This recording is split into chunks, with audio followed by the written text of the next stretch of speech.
সম্প্রতি চীনা কমিউনিস্ট পার্টির আমন্ত্রণে বিএনপির একটি প্রতিনিধি দল চীন সফরে গিয়েছিলেন। দলের সদস্য ছিলাম আমি নিজে, আমাদের সঙ্গে ছিলেন জাতীয় স্থায়ী কমিটির সদস্য মির্জা আব্বাস, আবু গর্ষদ চন্দ্র রায়, জাতীয় স্থায়ী কমিটির সদস্য সেলিমা রহমান, চেয়ারপারসনের উপদেষ্টা কাউন্সিলের সদস্য ইসমাইল জাবিউল্লাহ, অধ্যাপক সুকোমল বড়ুয়া, জহিরুদ্দিন স্বপন, মিডিয়া সেলের আহ্বায়ক যারা ডাক্তার মওদুদ হোসেন আলমগীর পাভেল এবং চেয়ারপারসনের একান্ত সচিব ABM আব্দুল সত্তার।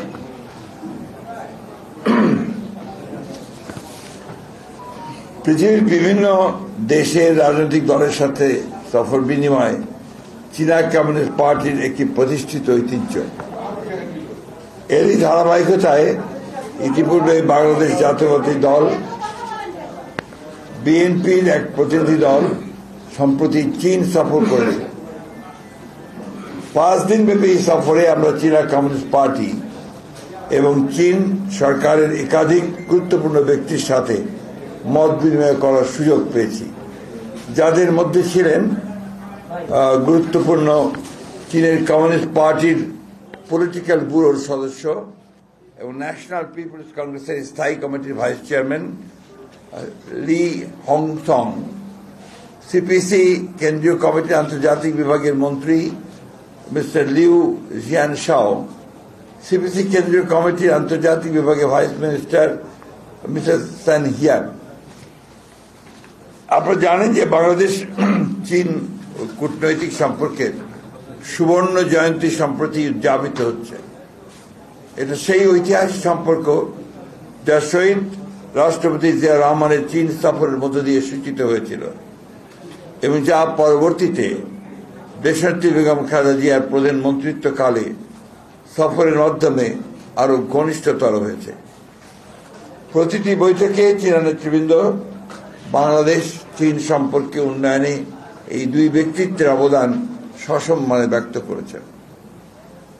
বিশেষ করে চীনের কমিউনিস্ট পার্টির পলিটিক্যাল ব্যুরোর সদস্য এবং ন্যাশনাল পিপলস কংগ্রেসের স্থায়ী কমিটির ভাইস চেয়ারম্যান লি হংসং এর সাথে গ্রেট হল অব পিপল অনুষ্ঠিত দ্বিপাক্ষিক সভায়, যেখানে তার সাথে আরো উপস্থিত ছিলেন কমিটির গুরুত্বপূর্ণ নেতৃবৃন্দ।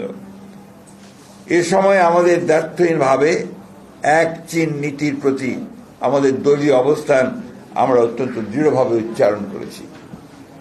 পাশাপাশি প্রেসিডেন্ট শি জিনপিং এর নেতৃত্বে চীনের বিস্ময়কর উন্নতি, আন্তর্জাতিক প্রবৃদ্ধি এবং তার বেল্ট অ্যান্ড রোড ইনিশিয়েটিভের ইতিবাচকতার কথা মর্যাদা ও সম্মানের সাথে আমাদের পক্ষ থেকে ব্যক্ত করা হয়েছে। এই বৈঠকে পলিসি ব্যুরোর সদস্য শ্রী লং হং সিং আমাদের ভারপ্রাপ্ত চেয়ারম্যান জনাব তারেক রহমানকে চীন সফরের আমন্ত্রণ জানিয়েছেন এবং দ্রুতই একটি নির্বাচিত সরকারের সাথে নতুনভাবে কার্যক্রম শুরুর ব্যাপারে চীনের পক্ষ থেকে আশাবাদ ব্যক্ত করেছেন। বৈঠকে বাংলাদেশের অবকাঠামো উন্নয়নে পরীক্ষিত বন্ধু রাষ্ট্র হিসাবে চীনের অবদান সমূহ আমাদের পক্ষ থেকে ধন্যবাদের সাথে উল্লেখ করা হয়েছে এবং ধারাবাহিকতায় আগামীতে ডিজিটাল প্রযুক্তি, সেমিকন্ডাক্টর, নবায়নযোগ্য জ্বালানি, মেডিকেল ও উচ্চ স্বাস্থ্য সেবা, উচ্চশিক্ষা, যোগাযোগ, আধুনিক কৃষি প্রযুক্তি, SME বিজনেস, ব্লু ইকোনমি, উন্নতর প্রযুক্তি হস্তান্তরের ক্ষেত্রে চীনের অধিকতর ভূমিকা রাখার আহ্বান জানানো হয়েছে। চীনের পক্ষ থেকে এ ব্যাপারে ইতিবাচক অবস্থান সুস্পষ্টভাবে উল্লেখিত হয়েছে। কূটনৈতিক সম্পর্ক স্থাপনের সুবর্ণ জয়ন্তী উপলক্ষ করে আমরা এর অধিকতর প্রায়োগিক দৃষ্টান্ত দেখার অপেক্ষা রয়েছি, যাতে আমাদের মাঝে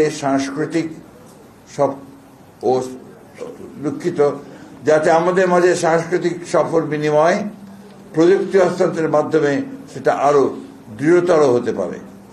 আমরা মায়ানমারের রাখাইন রাজ্যের রোহিঙ্গা নাগরিকদের নিরাপত্তে স্বেচ্ছা সম্মানজনক প্রত্যাবর্তনের ব্যাপারে চীনের অধিকতর এবং কার্যকর ভূমিকা রাখার আহ্বান জানিয়েছি। আমাদের পক্ষ থেকে পারস্পরিক মর্যাদা সমুন্নত রেখে উন্নয়ন ও সমৃদ্ধির ভাবনায় এমন সহযোগিতা আহ্বান জানিয়েছি যেখানে জনগণ ও জনকল্যাণের অগ্রাধিকার যেন থাকে সর্বোচ্চ স্থানে। আঞ্চলিক ও ভূ রাজনৈতিক পরিবর্তিত পরিস্থিতি বিবেচনায় নির্যাতিতদের পক্ষে তাদের অবস্থানকে আমরা সম্মানের সাথে অভিনন্দিত করেছি এবং এর ব্যাপকতা দৃশ্যমানতার আহ্বান জানিয়েছি। চীনের সাথে আমাদের সৌহার্দ্যপূর্ণ সম্পর্কের পাশাপাশি গুরুত্বপূর্ণ প্রতিবেশী এবং বৃহৎ উন্নয়ন সহযোগীদের সাথে আমাদের সুসম্পর্ক ক্রমবর্ধমানভাবে উন্নয়নের ধারাবাহিকতা অব্যাহত রাখার ব্যাপারে চীন এবং আমাদের অভিন্ন অবস্থান বৈঠকগুলিতে সুস্পষ্টভাবে ব্যক্ত হয়েছে। চীনের পররাষ্ট্র মন্ত্রণালয়ের ভাইস মিনিস্টার সুং ওয়েডং এর সাথে সফরের দ্বিতীয় দিনে আমরা পারস্পরিক স্বার্থ সংশ্লিষ্ট বিষয়ে কথা বলেছি এবং বাংলাদেশের অবকাঠামো, পরিবেশ ও প্রযুক্তি উন্নয়নে তাদের সহযোগিতার বৃদ্ধির আহ্বান জানিয়েছি। বাংলাদেশের শ্রমশক্তি সক্ষমতা, উন্নত বিনিয়োগ পরিবেশ ও বিনিয়োগের নিরাপত্তার বিষয়টিও আমরা ইতিবাচক হিসাবে উপস্থাপন করেছি। বিগত 17 বছরের অনাকাঙ্ক্ষিত রাজনৈতিক বাস্তবতায় ক্ষতিগ্রস্ত অর্থনীতিকে সহনীয় করতে আমরা ঋণ পরিশোধ সময়সীমা বৃদ্ধি, বিভিন্ন ফি পুনর্বিবেচনা এবং অনুদানের সম্ভাব্যতার বিষয়েও তাদের সহায়তা চেয়েছি, যেটা তারা সহানুভূতির সাথে বিবেচনার আশ্বাস দিয়েছেন। বাংলাদেশ চীন ফেন্সিং হাসপাতাল নির্মাণ, দেশের উত্তরাঞ্চলে উৎপাদিত কৃষিপণ্য সংরক্ষণ, রপ্তানির সুযোগ বৃদ্ধির বাস্তব পদক্ষেপ, কুনমিংয়ে 4টি বিশেষায়িত হাসপাতালে বাংলাদেশি রোগীদের চিকিৎসা সহজতর করা, চীন বাংলাদেশের মাঝে স্থলপথে আন্তর্জাতিক যোগাযোগ স্থাপনের উদ্যোগ, এগুলো আমাদের আলোচ্য সূচি ছিল, যা ইতিবাচকভাবে সম্পন্ন হয়েছে। চীনের কমিউনিস্ট পার্টির পক্ষ থেকে 2 বছর মেয়াদী রাজনৈতিক সমঝোতার স্মারক স্বাক্ষরের প্রস্তাব করা হয়েছে, যা আমরা ইতিবাচকভাবে গ্রহণ করেছি। বেইজিং থেকে আমরা সানজি প্রদেশের রাজধানী জিয়াং সফরে যাই। সেখানে আমরা বৈদ্যুতিক গাড়ি প্রস্তুতকারক প্রতিষ্ঠান BYD পরিদর্শন করি। পাশাপাশি তাদের হাইটেক প্রযুক্তি পার্ক জিয়াটং বিশ্ববিদ্যালয়ের পরিদর্শনও আমাদের সফরসূচিতে অন্তর্ভুক্ত ছিল। এখানে প্রায় 50 জন বাংলাদেশি ছাত্র অধ্যয়নরত রয়েছেন। সানজি প্রদেশে কমিউনিস্ট পার্টির সেক্রেটারির সাথে আমাদের দ্বিপাক্ষিক বৈঠক অনুষ্ঠিত হয়, যেখানে আমরা উচ্চশিক্ষা বিনিময়ে তাদের সাথে গার্মেন্টস শিল্প স্থানান্তরের ক্ষেত্রে বাংলাদেশকে বিবেচনা রাখার প্রস্তাব বিবেচনা করার আহ্বান জানিয়েছি। সফরের অন্যতম গুরুত্বপূর্ণ পর্ব ছিল জিয়ান শহরের তলির একটি আদর্শ গ্রাম পরিদর্শন, যে গ্রামবাসী সক্রিয় অংশগ্রহণে তাদের স্বাস্থ্য, শিক্ষা, বিনোদন, কর্মসংস্থানের অপূর্ব সুযোগ সৃষ্টি করেছে। একই সাথে আমরা জিয়ান মহানগরীর একটি কমিউনিটি ইউনিট পরিদর্শন করি, যা স্বেচ্ছাশ্রম ও জনকল্যাণ শিক্ষার একটি সমন্বিত অনুপম উদাহরণ। সার্বিকভাবে এই সফরের মাধ্যমে আমরা এই 2 ভাতৃপ্রতিম দেশের বিদ্যমান বন্ধুত্বপূর্ণ সম্পর্ককে আরও উন্নততর ও ঘনিষ্ঠতা করার সুযোগ পেয়েছি, যা আগামীতে আরও প্রতিষ্ঠিত হবে বলে আমরা আশাবাদী। এই সফর আয়োজনের উদ্যোক্তা হিসেবে চীনা কমিউনিস্ট পার্টি, ঢাকাস্থ চীনা দূতাবাস এবং আমন্ত্রণকারী চীন কমিউনিস্ট পার্টির আন্তর্জাতিক বিভাগকে ধন্যবাদ এবং কৃতজ্ঞতা জ্ঞাপন করছি।